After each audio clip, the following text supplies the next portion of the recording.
GM. We have a lot to talk about this week in NFTs. We have seen some stuff going on with Azuki. We've seen the Digidaiku, and ape staking is coming. So we'll talk on that more today.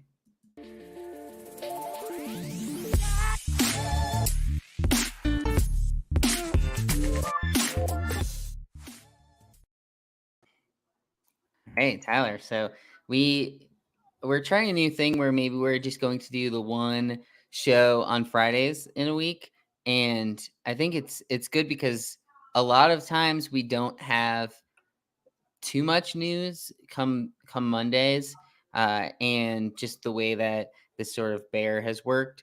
But we're looking at some of the notes on what we could talk about today, and there is a lot that's been going on. So we have plenty to talk about. But how's your week going so far? It was good. I feel like it's been such a mixed week. So the macro is as bearish as ever.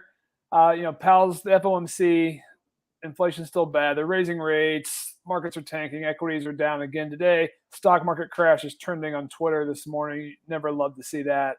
On the flip side, NFT MFers are as bullish as ever. I'm reading bull threads on the timeline about how NFTs are back. I'm not quite buying it just yet. But I am happy to see some green on the board. And it was definitely a bigger week than expected. Yeah, it's kind of been interesting because you're hearing it's a little of both sides, but there are people, and there's been a bunch of these Twitter arguments, I guess you'd call it, where someone posts about like, oh, how bullish they are long term, and then the comment section is like, then why did you list these 20 items? And there's been a few back and forth with that. We saw it with like Seed Phrase, I think was probably the most notable one. And his comeback was like, yeah, I'm still the number one in genie sweeps all time or something like that. And I think it's just more of like a consolidation period. Like I've been consolidating stuff. Like I think that's what it more so boils down to, but there's still been some opportunities out there. We have seen some projects having this little mini bump Luke, this week, but can we show the seed for I always have to show this real quick. Yeah. Just because you brought it up. So on the 20th, he tweets Danny Seed Phrase, one of the OG punk owners, for those who don't know him, has just a ridiculous portfolio of some of the best OG Grail art. On the 21st, he tweets, sometimes it takes a bear market to see who is really in it for the art. The day before that, literally the tweet before that in his timeline is him listing absolute grails, and not just PFP grails. Like this isn't him listing like a good bored ape. He's listing a full set of autoglyphs. Maybe the most iconic generative art set, one of the best digital art sets that's out there, a perfect spectrum chromie squiggle, another absolute grail. And then he's actively Dutch auctioning the hoodie ape CryptoPunk, and he lowered the price again this morning. So it's so interesting to see that perspective of him potentially calling other people out while he is actively trying to exit these grails. So, who knows what's going on behind the scenes, why he needs the money or what he plans to spend it on, but it was definitely interesting to see and watch. Yeah, I think that's a good point there, where it's one thing to come out and say like, oh yeah, like who's actually in it for the art, but like the day before, like people were talking about that ape being listed and potentially being listed low. Like that was listed to sell, right? I mean, that's probably, we've talked about in the past, like it's probably the best ape in the entire CryptoPunk collection, and arguably the best non-alien, if you want to put it that way. But like, I think you could argue that it's better than some of the aliens. I don't know, like a floor alien, if you want to call it that way. But yeah, it's weird to see that. Obviously, somewhat different for him, I think, than other people, because like he could list to an extent. You might be wondering, like maybe he just wants to take some off the top and take some risk off of it. And these are things where he could sell that, but he still has the best CryptoPunk. So it's not like that's his best even. So there's like that side of it that I could see you take, but it is just weird to publicly make sort of a statement like that when behind the scenes are you doing something differently. And a lot of the comments are like, this is the whole point of the blockchain is you're gonna get called out if you say these things, because we can literally look up your wallet and see that you're listing things when you're saying you're bullish or whatever. So And I have to call bullshit on it. Like you cannot, these two things are not congruent. You cannot be a long-term NFT maxi and also be fire selling your grails right now. Like it's okay to sell your NFTs, right? But these are NFTs that he is never going to get back. yeah, Like he is not going to sell these. So he is exiting these positions right now in the midst of, a pretty bad bear market. And granted, it may very well get a lot worse, but you can't tell me that these NFTs aren't going to be worth more in 10 years. And if they're not, then, again, he's just going to be exiting the space anyway. But I could see the take where it's more like, okay, I can sell this alien for 1,000 or not an alien, the zombie there. I'm not sure what that one would run, but let's say he sold it for like 800 to 1,000. Maybe his idea is that the punk floor is too low. And so he sells that and then buys 10 off of the floor. So maybe that's where his like angle that, oh, I'm bullish, but I don't have liquidity right now. And maybe he's listing these, and whichever one sells first, then he goes in onto like a little shopping spree. I could see like that, but I don't know. Just the way that this was done was a little weird. Yeah. So we'll see. Like we saw some other people doing this too. Like Andy 8052 was on Club Top Shot talking about being potentially ready for a little mini bull on NFTs. I think he had made, I don't know if they were Grail sales, but he had made a couple large sales this week. And I think from his point of view, he was trying to sell off some things to then enter into other positions. But sure, I don't know. I think at this point in time, like it's de-risking. Maybe what's your thought in general about high-end stuff right now as far as like within collections, like rarities, where I feel like people are less interested in buying rare stuff unless it's like the top, 5 or less percent of the collection as far as rarities go. Like are you say like a zombie punk, does that have that has some interest, but like maybe punks are the wrong collection to go over it on, but maybe Bored Apes is better. Where and that's what I was gonna. like, yeah, like do people care about say a Bored Ape with a cowboy hat? Yeah, so I compared to a think floor ape, it absolutely matters what type of collection it is, and what we're seeing more and more in the utility focused collections, rarity just doesn't carry that premium. Like Moonbirds is the perfect example. Like a gold Moonbird sold for like 40 ETH, like 4x the floor a few weeks back. I want to say like the green emerald sold for like 70 or 80. That would have been, 300 plus ETH in the peak of their bull, but people just aren't paying it. And that's because Moonbirds has turned itself into a utility focused set, right? So there is no advantage to holding that rare Moonbird, really. So the market's not going to pay for it. Bored Ape, you could argue very similarly. Very much so, right? The top end Bored Apes are 10x floor versus the punk market where, we're talking 20, 40x or higher.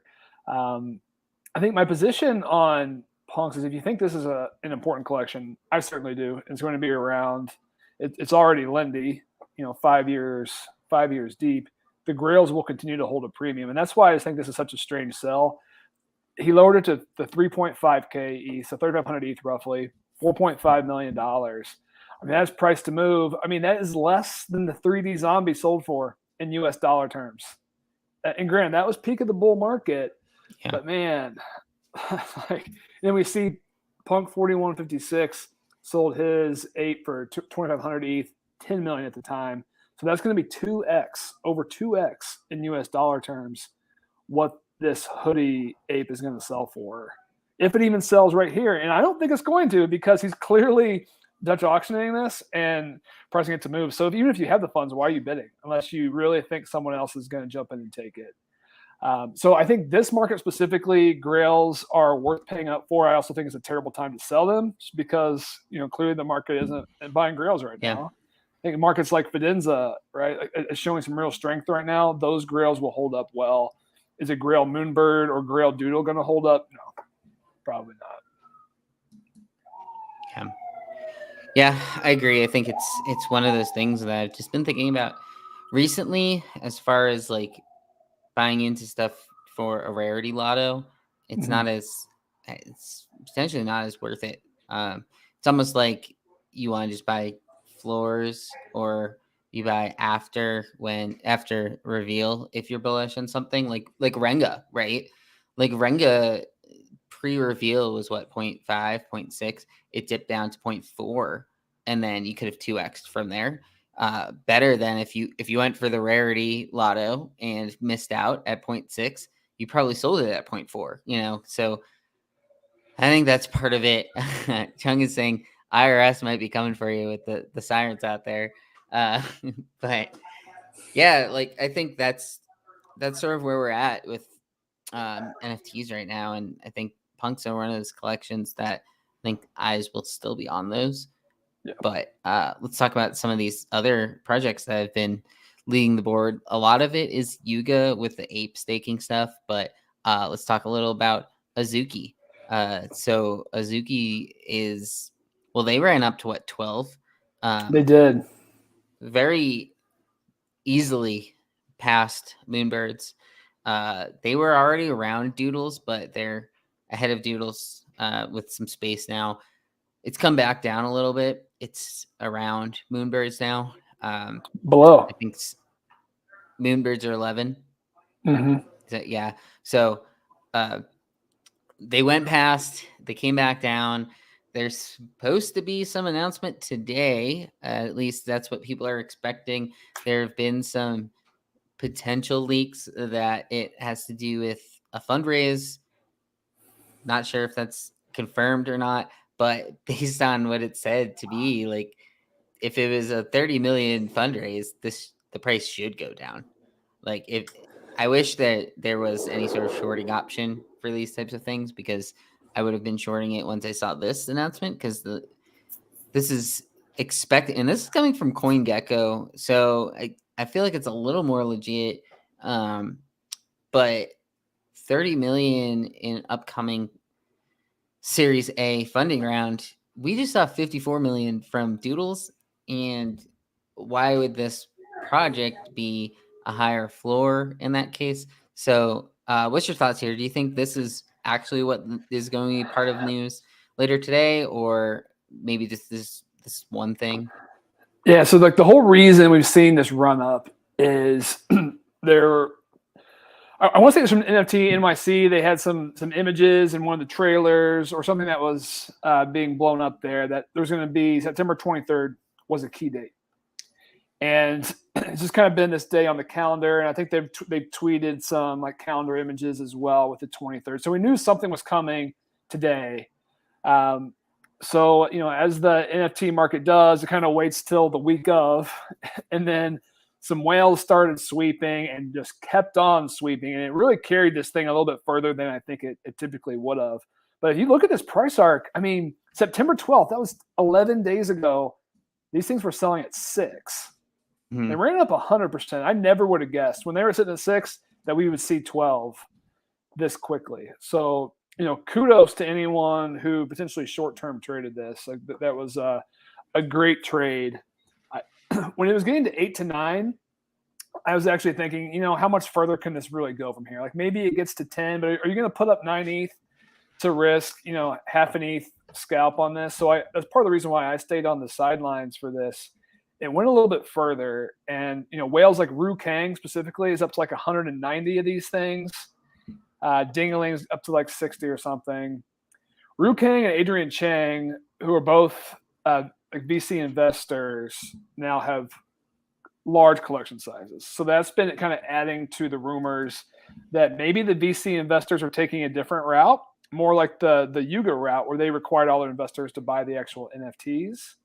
So that could be a portion of this. But you and I chatted when we saw that rumor going around. It was definitely not confirmed. I think CoinGecko makes it a little bit more serious, like you said, of this $30 million raise. That was bearish.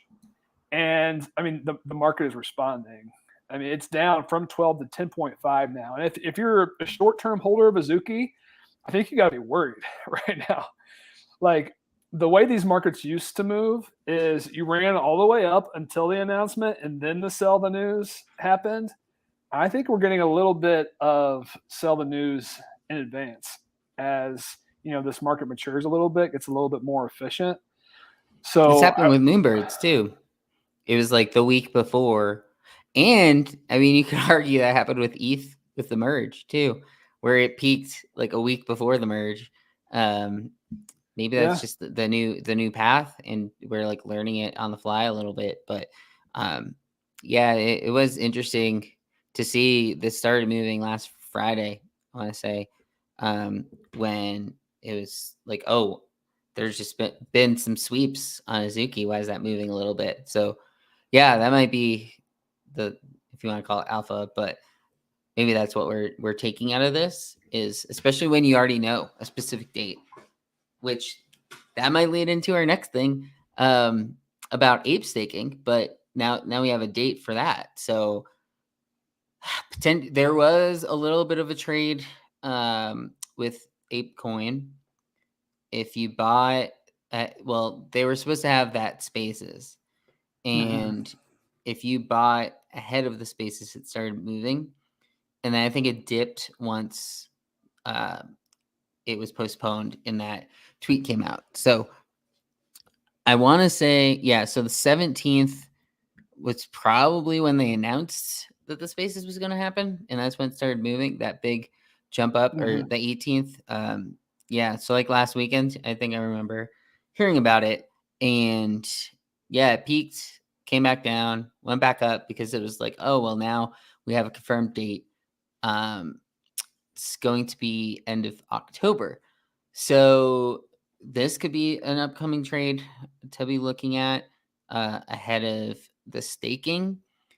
What's sort of your take on ape staking, though? Like, do you think this should be something that we're looking at focusing on, or is it really just for ape holders, like the NFT holders?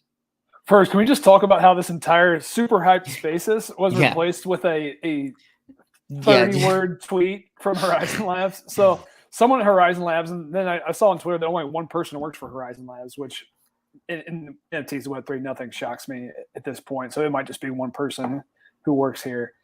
That person is out sick, so they couldn't do the Spaces. And they put out this one sentence, which is all the information that was really ever going to come out of the Spaces anyhow. That now it's coming 31st. And then cue all the tweets now with everyone projecting out their back of the napkin APR math about if you can retire off of a Bored Ape now, because you're going to get $1,000 a week or whatever. I wish I had that tweet up, but it's going to be too hard to find. But there'll be plenty of them over the next month. So that's always a top signal. So one thing I learned from the whole Treasure DAO magic ecosystem with that token is when you're starting to do the back of the napkin math about all of the passive income you're going to get for the rest of the year. That's the time to click that sell button or smash that sell button. But for those of us watching, I think there's going to be a trade here. It's going to be tough, and there's so many factors at play. One, in some ways, ApeCoin is still subject to the macro and the crypto markets. Like if ETH, Bitcoin, fall off a cliff, ApeCoin is going to be impacted. I think that's what we're seeing at the end of this chart, right? Because today, that's probably what that dip was. Yeah, so it's down 10% today, right? It's probably going to move more violently than ETH and Bitcoin as well. But also, I mean, it ran 30% in 4 days on this Twitter Spaces. So it's also naive to think that there's not going to be another chance like that, as we get closer to the 31st. So, I mean, the big arguments going around, or theses, are tied to, or game theory rather. It's probably more game theory. It's, how many BAYC, MAYC kennel owners are going to actually be staking, how many of them are going to be able to afford or have the full ape coin allocation to be able to stake, because that's what impacts the different yields. So there's a lot of game theory going around about all that. I have to think there will be some continued buy pressure into that staking event. But I think once again, it will be sell the news. And I don't think to me, it's not a supply squeeze trade. Like, don't think that all this locking up is just going to magically take all these coins away. What likely is going to happen is the VCs, the investors, their tokens are going to unlock, and then they're going to start selling. So that's my current plan. I think we'll be able to monitor this one a bit heading into it.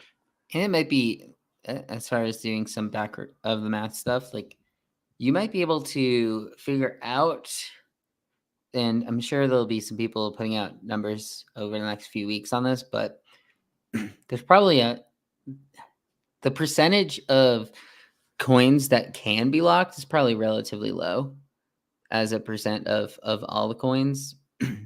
And then, because you got to assume that similar to like with Utes, there's going to be a lot of people that this trade is somewhat obvious. Now there's a date around it, right? So there are going to be people starting to accumulate ape, assuming it's going to go to, say, like $8 or whatever. And so people that start accumulating it now, they're not going to be staking it. So it's almost like if the price goes up from here, that's more reason that it would dip after. Does that make sense? Like people that are buying it now are probably not buying it to stake. They're probably buying it to trade. If you had gotten the original ape airdrop, those are the people that are probably going to be staking it. So that's my thought here. This is an interesting trade. Like I do think that the percent gain that you can get on this, like say it goes, that example, 6 to 8, like 30% gain. Like I don't know if we're going to be seeing 30% gain in the ETH Bitcoin markets in the next month, right? So to me, I think that could be the case, but this does move a lot of times with those. So if there's another one of those like Fed meetings that just crush the market, then that might be a time that you exit the position, you get back into it after or something. Because we saw here, like it did go up, but once all the other stuff is going down, people are going to be selling off their ape as well. So it is still an altcoin in that sense, where if the overall macro environment, like it's going to be hard for this to significantly outperform it. When you needed it to trade other deeds, that was one thing. But do you think this Mecha Ape stuff is going to come out before then? I don't think Yuga's announcing anything else for a long time. It's shocking to me that we haven't seen anything on Roadmap 2. I think they know it has to be really good, and they're likely just going to wait until they have something really good. But man, it feels like a long time. But this ape coin trade is going to be risky. I think there's going to be spots. What might be more interesting is an NFT play here on Bored Apes or Mutants. Mutants, of course, are at a better entry price. It's been interesting to watch it here. So they're up like 5% this week. I think they were like 72, 73 to start. Now they're up at 77. Mutants are up a bit higher on the percent. I think they're up like 10%, 15% this week. They're over around, they're at 15.7. Staking, similar to nesting, like I could see us having like a pre-nesting trade where we see an influx of buys in the last 1 to 2 weeks ahead of staking start, and then I think the market just dies, similar to what we saw with Moonbirds. So that could be somewhat interesting. I think what makes this more interesting is this Azuki run, the Doodles run, the Digi Daigaku run. Now there are several other mid-tier PFPs that you could essentially rotate to Mutants. And I'll be honest, the thought crossed my head this week: should I sell a Digi for a Mutant and maybe jump in to this Q1 staking? So that is definitely an attractive narrative out there. And I could see certainly an influx of rotation here, especially if this Azuki news is bad, right? And people are looking to get out. Where are you going to rotate? If you want to rotate, and keep your funds in the game, there aren't that many spots. So I can see Do the you think mutants. mutants are a better buy than Kodas? Why Sean is would asking Kodas about be a Kodas. good buy? Why would Kodas be a good buy right now? I We don't still see don't it. know a lot of information about Kodas. Like Yeah, it's more likely there's an announcement about Kodas than mutants between now and staking, especially if the mecha interesting. stuff is anything. But I mean, have we even seen any real Coda announcements that are meaningful? So They haven't even decoupled yet, and right, maybe that's an announcement that's still out there that could happen.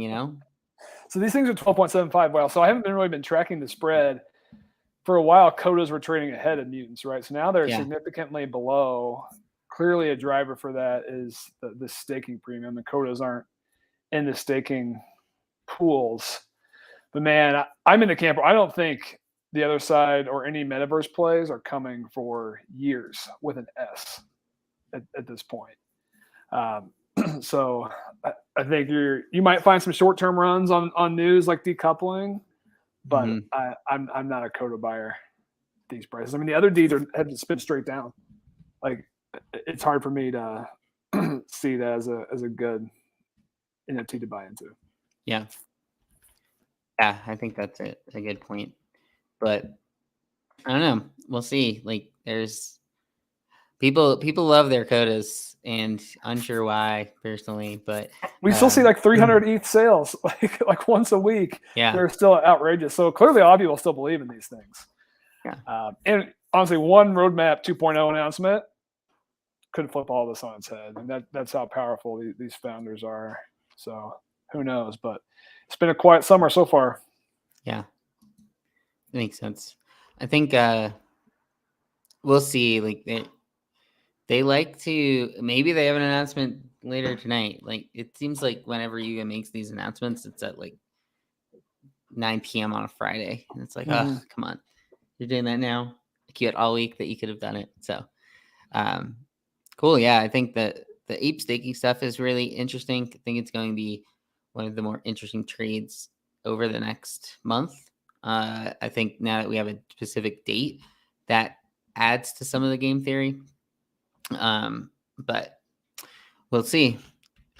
So I guess let's switch back over to some of this other stuff that has popped, I guess, this week. The hedz were one. They ran to what, like 3 ETH. They're back down 1.7.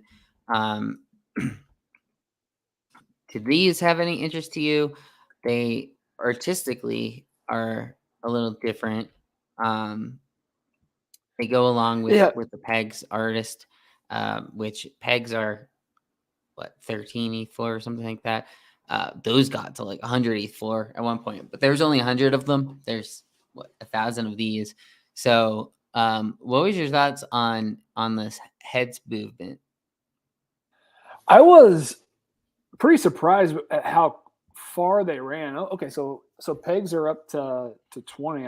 I thought they were down to 13 as well. So now the math is a little bit more in line, at least from a market cap perspective. But when hedz were running, the pegs for his OG 100 set project was only at 13. And then so, his unrevealed hedz were trading at like 2 or 3x the value of pegs. So that math didn't make sense. And it was clearly they were due for a correction.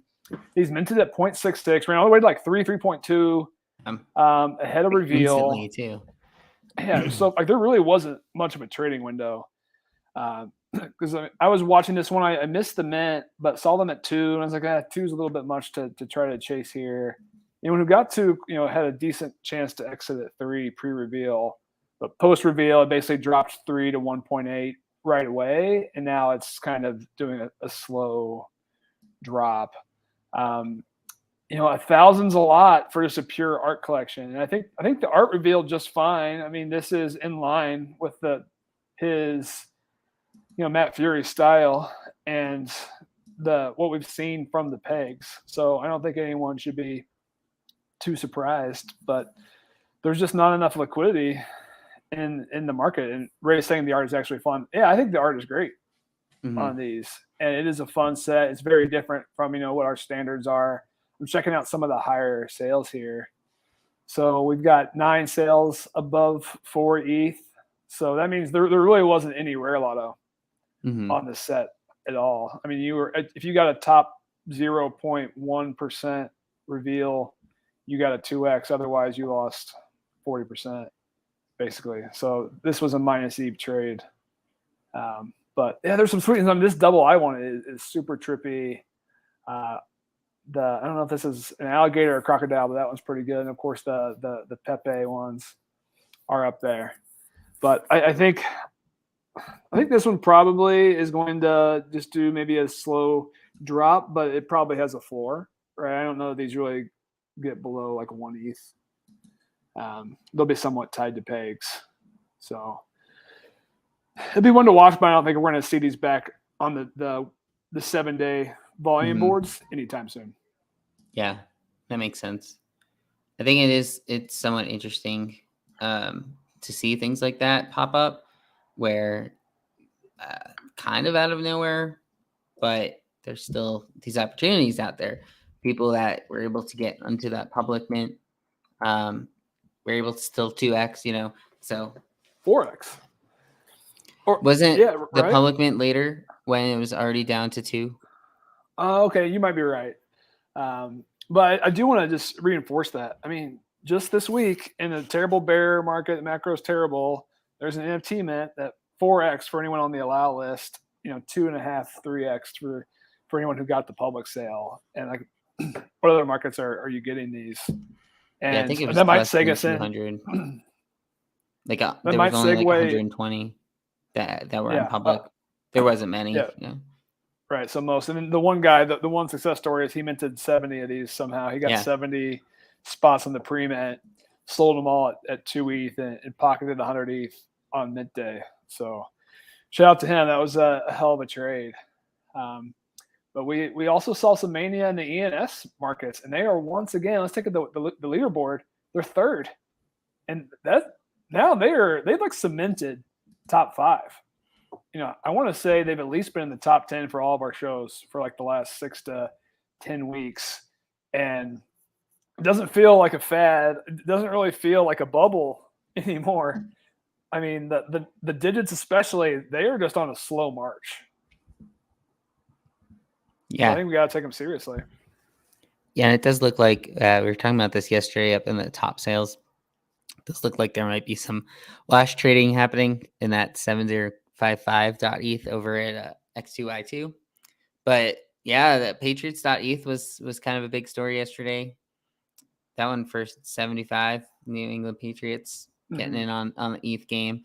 So it'll be interesting to see what they do with that, assuming they'll be doing something with it, whether it's like NFTs for games or just anything within the stadium itself. Like, I think that they're probably one of those teams that are a little more forward looking than some others.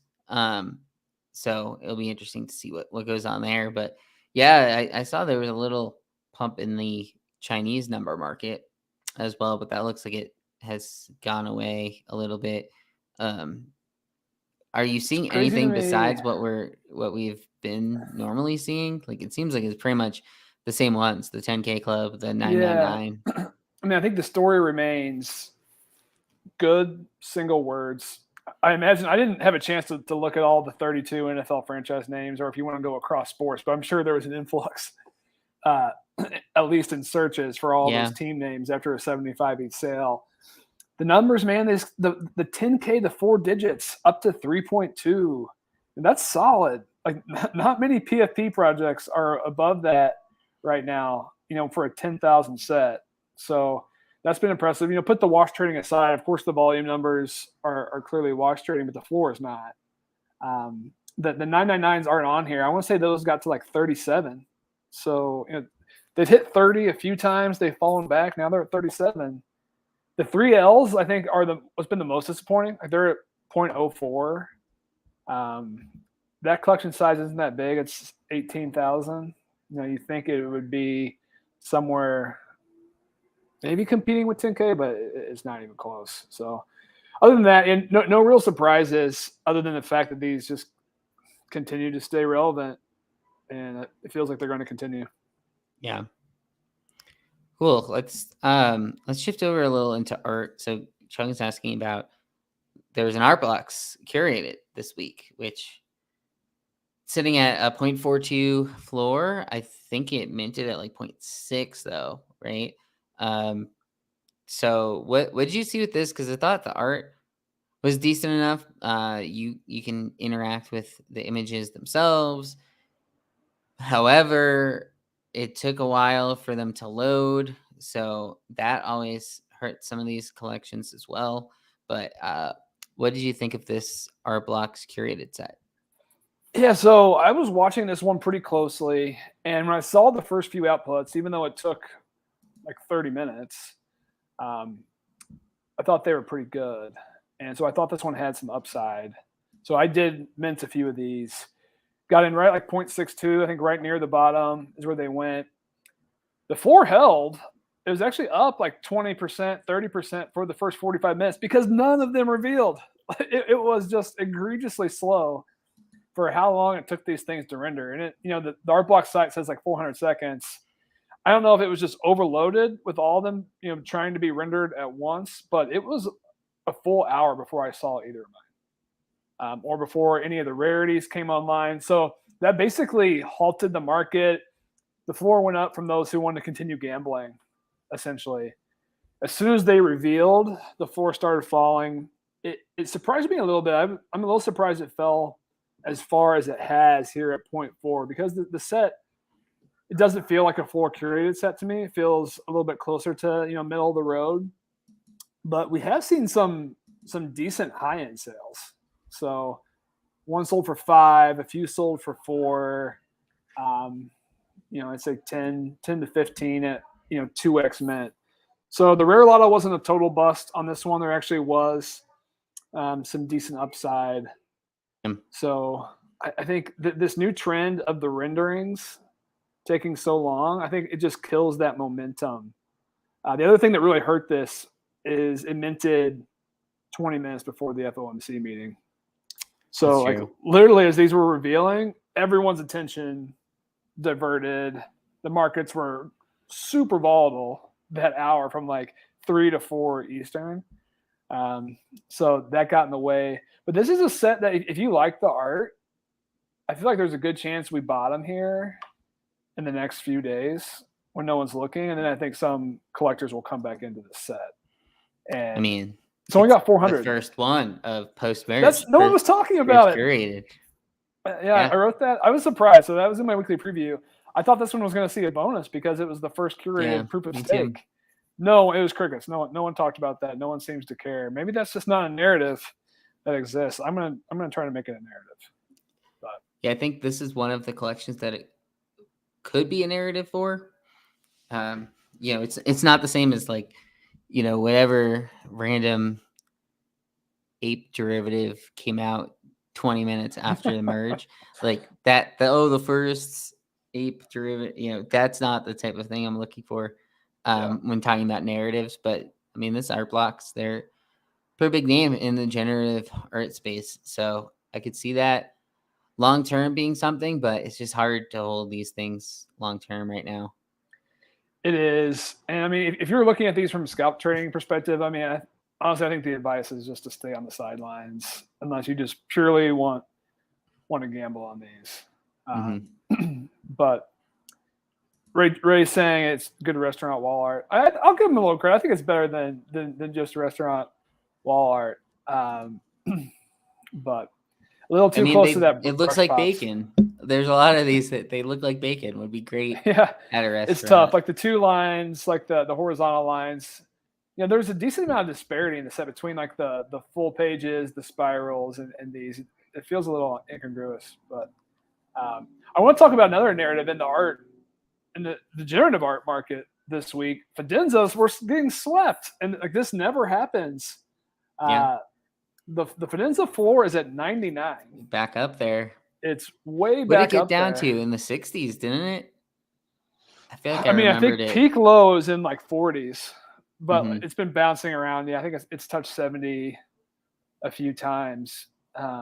But 2 days ago, this wallet Anon comes in, buys 3 in the 88 to 97 range, comes back the next day, buys 4 more, and then he was followed up by 1 more buy yesterday. And that's, I mean, that's how thin these Grail art markets are. Is that if a whale comes in and buys 7, it's Yeah. going to impact the 4. So the 4 was 88, it's now 99, so up a full 15%. I mean, it's thin, right? I mean, it goes from 99 to 120 here just on the top row. So a 20% jump if 6 more buys come in here. I think what could be a driver, although they're not really related, is Hobbs's QQL. His next Yeah. project is minting next week. So he's kind of been going on the tour, the media tour. I think he was on Rogue Radio this week. He did a podcast with Proof. I haven't had a chance to listen. I think it comes out today. So that might be one to check out for those of you who are, are really into the art market. But that's going to be a big set. We'll talk about it next week. I'm fairly torn on QQL and if it's going to do well. As I understand it, you buy the mint pass and then you get to do your own mint. But what I don't understand is and why you get some of the royalties. I saw too. But what, I guess, sell me on why I'm going to buy Ludog's QQL mint. Like that's the piece I don't understand. Is Yeah. I guess I'm coming at this. I want to buy the artist's outputs, and I guess he wrote Hobbs, the you're saying. right Yeah. Hobbs, and of course he wrote the algorithm and whatnot. But I think anytime you have this kind of personalized angle, it hurts the secondary market because we've seen it in some of those AI art projects where you input like a sentence or a phrase and it generates a specific output for you. Those don't hold up. Like no one wants to buy those. Yeah. So it's interesting, but I mean it's Hobbs, so it's going to have crazy demand. I think it's like a 2 ETH bottom, starts at 50 ETH Dutch auction for the 9.99. So that'll be one to watch. People have been having a lot of fun generating the outputs this week. I've been watching from the sidelines, but it's definitely cool. It's innovative. It's definitely different. So he's pushing the envelope. Yeah, I agree. I think there might be people that come out just for that reason, because it's still somewhat unique what he's testing out, and it's still tied to the Hobbs name. So maybe that's why this person went in and started buying some of the Fidenzas. Maybe they're expecting the connection to then lead to it would have been people buying Fidenzas. So we'll see how that goes, I guess. Real quick, I think what also might be happening here is just repricing in USD. And, I think that's been an underlying tone this whole week. While people have been pointing to some of the news driving the increase in floor prices this week, I think there's a good chance it was just repricing. I mean, ETH is down, 15, 20% from where it was a week ago, and our floors are back up 5 to 10%. Like it's not rocket science of what's happening, potentially. And someone with USDC on the sidelines saw these Fidenzas are now selling for $90,000 or $100,000 when they were selling for $500,000 last year. Decides, okay, now's the time. So that's starting to happen. We're still not seeing it in the one-of-one art market that much, and that's what's still surprising me. But we did see some big sales. Just real quick, DK Motion sold his one-of-one yin yang to Spartan Black. He won the auction for 118 ETH just yesterday afternoon. DK, his iconic animated style with the characters kind of jumping around mazes, different levels. Definitely a great one. And I think this is in line from an ETH perspective of where his pieces have been moving. We've seen some go higher, around 200, but I think 118 is a win in this market. But it's still surprising to me how many people are buying Fidenzas for 100 ETH at a clip, but how few and far between we're seeing it in the digital art space. So clearly there's not as many buyers there. And then we also saw a Grant Yoon piece sell to Curate. Curate's been going on a tear, buying up Grail digital art one-of-ones lately. So they're continuing as well, and a great pickup. I don't have a price on this one though. It was it was over the counter. Cool. I think before we hop off, I think we should talk a little about Solana. Kind of a, I don't know if we necessarily have to do it as like a weekly segment, but I think it's good to sort of check in from where we talked about last, because the Utes minting, those tubes are still decent, like 130 Solana floor. They really only dipped under 120 in that first day when there was the announcement. It dipped for like an hour and then bounced back. It never really has been under 120, so still holding up pretty well considering. But there's a lot of other projects that have been holding up also. The ABC floor is back to almost 60. Okay, Bears are sitting around 70. Your squirrels have had a big day yesterday. What are you seeing over on the Solana side of things? Because the price of Sol has somewhat held up better than Ethereum even over the past week. It's just basically just been sitting around $31. So what's your thoughts on what's going on with Solana? I'm still getting my footing in this ecosystem. What's hard for me to track is these new mints, because I guess I'm just not following the right people and the right accounts. Like I'm just not catching any of them on the primary, and a lot of the new stuff, the quality isn't that great. It's a flash in the pan and then it's gone. So you have to be really careful. You have to have really tight spreads getting in and out of these from a trading perspective. But what I do like is watching these 7-day boards each week, because it gives me a sense of what has more staying power and what's being traded every week. And I think there's like 4 or 5 that I really have been on the board each week. It's Utes, it's ABC, it's the OK Bears, the D Gods, of course, and the Squirrels. And the Squirrels have continued to at least somewhat dominate the Twitter, the Solana Twitter. I follow a few of the sentiment accounts that measure social media engagements and what phrases, what words, what projects are trending. Mm-hmm. They've been trending the most each day. I think a big part of that is there was a gap when Frank DeGod stopped tweeting about Utes and D-Gods. And the Squirrels seem to have filled that gap. How far are they going to continue to run? So now they're up about 100% in the last, week and a half, from around 8 Sol to 17. I think they touched 19 earlier this week. But people seem to like them. I still don't have a huge read on where they're going to go from here, but they're definitely going to be a top one to watch. But an interesting one came across this week. I know you're a little bit closer to it than me, but this Bet3 project, which I want to say just came out or just started trending at least. I think it minted yesterday. Okay. Maybe. And it's all sports betting related. So I think you might have been tracking a little closer to me if you want to give just a quick update. Yeah, so it's I believe it's bet3.pro, and I think of it like a predictions market, where some people might be familiar with, where it's basically 2 sides of a bet and you're betting with Solana. So you could say, like last night's the Browns Steelers game had an over under 37.5 points. So you could bet Solana on the over, and then the line could adjust because there's more money on the over, and then other people can bet on the under, and it lines up with the traditional markets very similarly to how those work. That's like the idea behind it. Not sure how big they are or can be. So it's done it's done over 10,000 Solana traded in the first day. So 3 Solana to have a pass in order to sports bet. I think there are people that will be interested in it. I'm not sure how long it's gonna last. Like that one just got sold, but in the description, doesn't really tell you much about it. So that's always my concern with some of these things. It's not use the description to let people know what they're buying. It just says sports betting with Solana.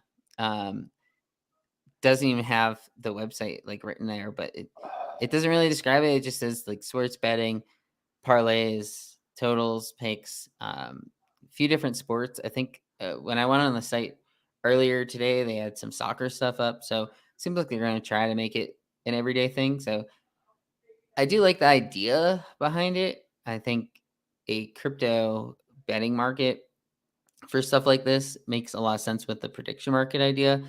I think that the way that it's done, yeah. So you right now it's saying 75.6 percent of bets on this Germany to beat Hungary. If you look at the traditional sports betting markets, probably about the same on a percentage basis, but you would have to put up 75 cents in order to win $1. So the other side, if you put up 10 cents, you could win $1 if Hungary were to win. So I'm not sure if there's necessarily much of edges right now. There could be because I'm assuming a lot less volume on these. But the way that it's done is it's pretty much it's kind of like a DeFi where you're buying that over token, or you're buying the Germany win token. Mm-hmm. And if Hungary wins, then that liquidity all goes to the people that had the Hungary token, but then it gets paid out in Solana. I think there's a few different markets. I'm not sure what that H is. I think that's USDCH in that soccer one on the bottom. So there's a few different markets. Some are Solana based, others are USD, like USDC. But yeah, I thought this was interesting at least. The website is, as you can see, pretty meh, but the idea of it is something I could see catching on. Maybe not with this project, but I do see sports betting on the blockchain to be something in the future that we'll probably be talking about. Totally agree. And if there are marketplaces out there where you can bet in crypto easily, fill me in. Like, I haven't done a ton of research, but I haven't been able to, find one or know anyone who's really doing much out there. And I think it was obviously more of a market in the bull market when people were just printing every day and had a lot more, free funds. Yeah. But I mean, NFTs, crypto, a lot of people are looking at this from a gambling perspective anyway. So it's a pretty natural corollary. I think what you and I are still confused about a little bit is how does this tie back to the Bet3 NFT? And like, do you need to hold one to be able to make bets? Is there any advantage to, holding more? That type of thing. So we'll look into it here. Yeah, it's kind of interesting that they've set up PFPs for them, which I think is kind of a cool way of doing it. Assuming like there's no reason to buy something that's rare. Pretty much just buy whatever's floor if you're interested in buying it. But these were trading in the mid 2s yesterday. They're trading in the low 3s now after reveal. So it seems like people, if people want to use the site, if people like using the site, I can see the floor just rising because people aren't listing. If it's the case where you have to hold one in order to bet, I haven't really tested that theory out yet. But the idea of it is something that I was interested in. So I'll probably look a little more into it. Maybe I'll try this upcoming weekend on NFL stuff to do some bets on there. But yeah, this was just one that caught my eye because it had a lot of volume yesterday, and that's what I look at when I'm looking on Magic Eden. So was there anything else on Solana that you wanted to talk about? Not on Solana. I want to make sure we hit this Bulls Coinbase drop before we get off. Yeah, go for it.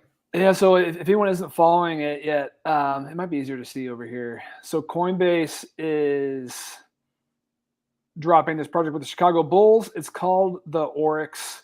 And essentially what they've done is hired 23 artists to create their versions, their variations of a Bulls logo as one of ones. And they're all 24-hour auctions going on over at Coinbase NFT. We just finished the first round about an hour ago. It's like 18 or 1.8. That's the floor for the sold pieces. So that person relisted it for 18. Yeah. So I think it's Okay. this one actually. That's what I was looking at. Yeah. So that one, it ended its auction and the person listed it for 18. Correct. So I think that one sold around 3.3. The Ghosts, the Gang X Bulls piece is sold for, I want to say it was 9.3, either 9.3 or 9.6, but it set a high bar. I don't think any of these are going to go too low. So there's a better link. I actually complained on Twitter about how that site didn't have the auction ending times, and Coinbase's social media team politely responded to me with a better link. So shout out to them for the timely response. But you can see, oh my gosh, the Deadfellows one's up at 7.4. So these are starting to go high. I thought this was one of the coolest ones from an that one's standpoint. Ending. That's why I think it's rising up. Yeah. Does it reset? If there is a bid, does it reset 10 minutes? Yeah, I think it pushes it 10 minutes out. All right, so there's some that are approachable. So if you're just simply looking to get one, like this one's going to end in 11 minutes. It's only at 0.92.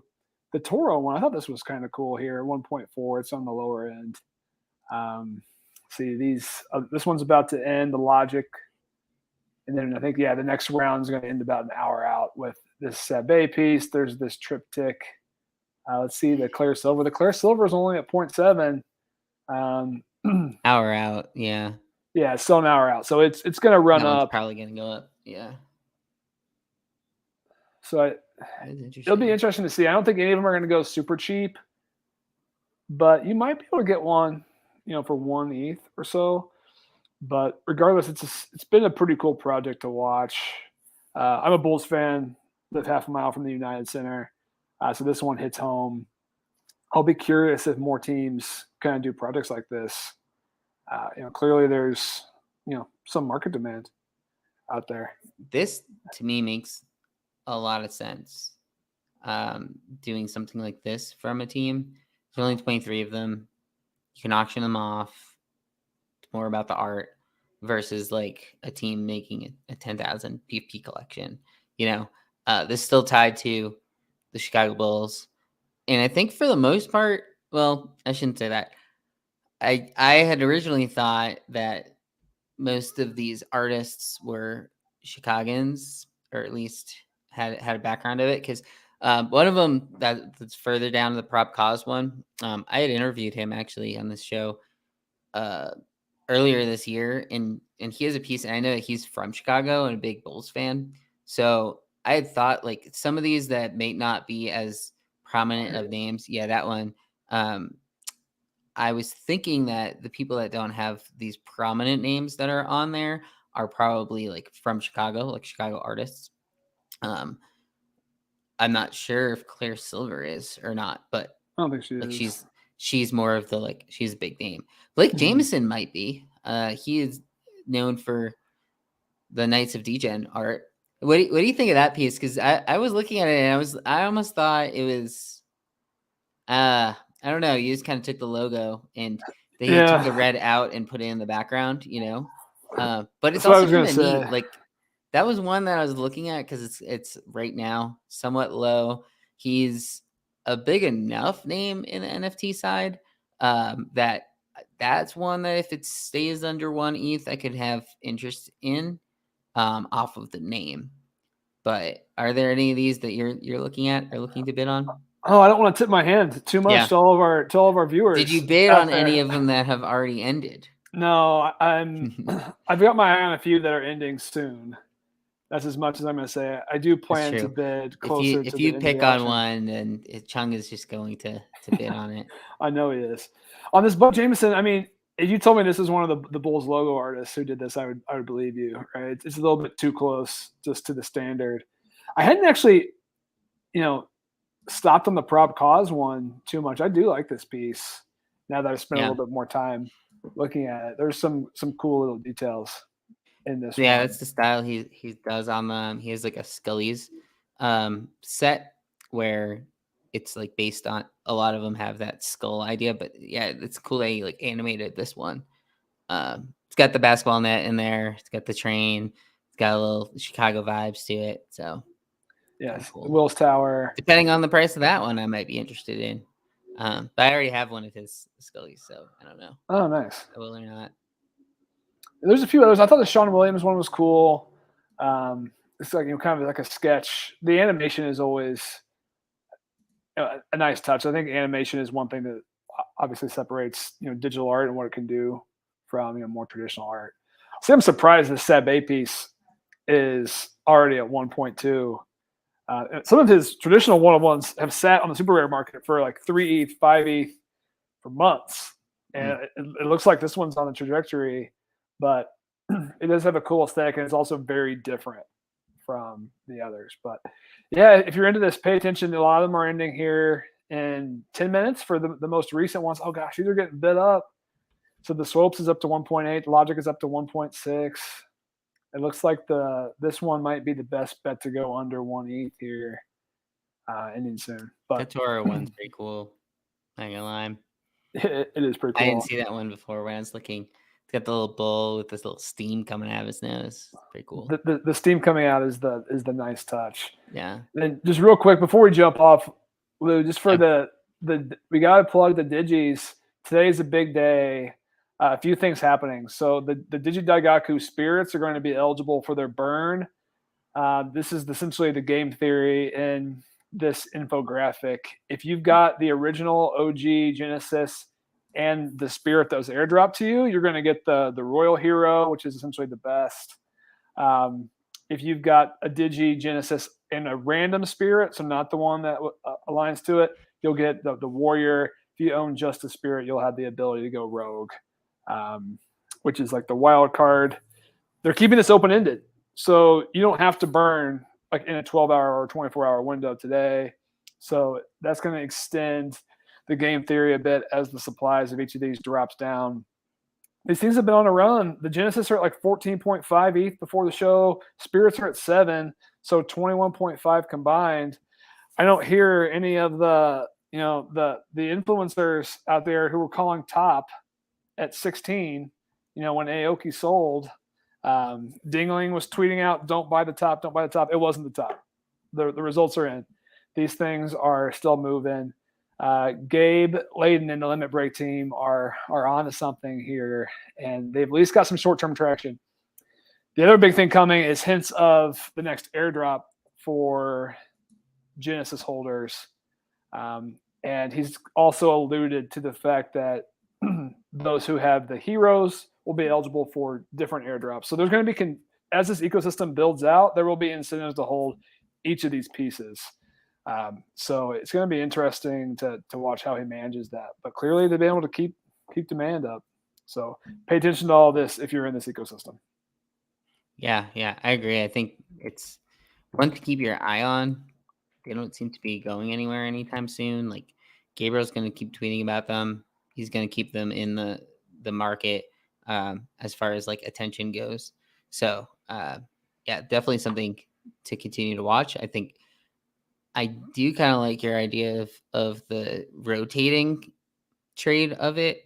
There aren't always, at least at this point in time, great opportunities to rotate 15 ETH around, but into the MOYC. This has already happened for Digis, like the likelihood of them going to 20 versus like mutants going from that 14 to 18 or whatever.